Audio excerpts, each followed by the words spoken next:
RacingLine intake, rear silicone pipe, and the turbo elbow has been installed. And turbo elbow, I think you can barely see it over here. That black piece that you can see, metallic piece, that is the turbo elbow. So installation notes. Couple of things that made it easier for me. The biggest problem in this entire installation is this hose clip over here.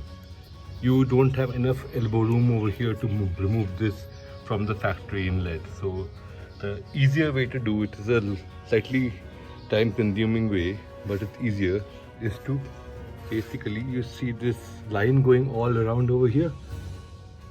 This line, you remove this screw and there should be a screw right over there.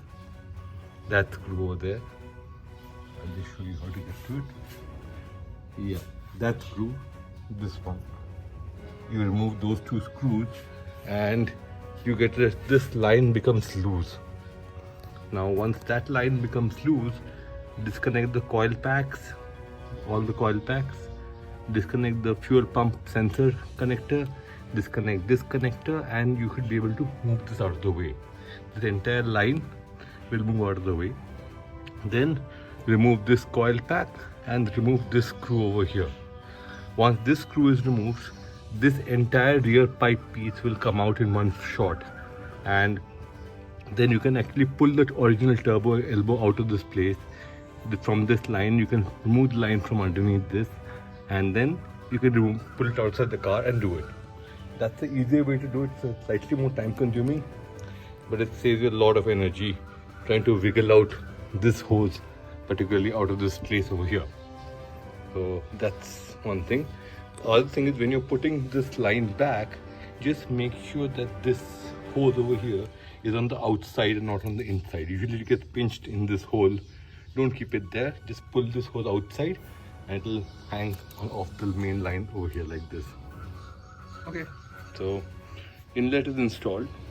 Kind of a time consuming thing, but if you want to do it right, you gotta do it this way.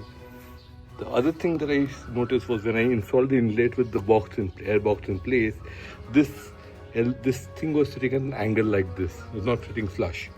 So in order to get it to sit flush, I first undid the airbox top screws, pulled this off, plugged this into the silicone hose, got it flush, tightened it down, and then put the box back on. That made this piece sit absolutely flush. And then everything just fit perfectly in like a glove. So now that we have got this installed, now let's see how this performs.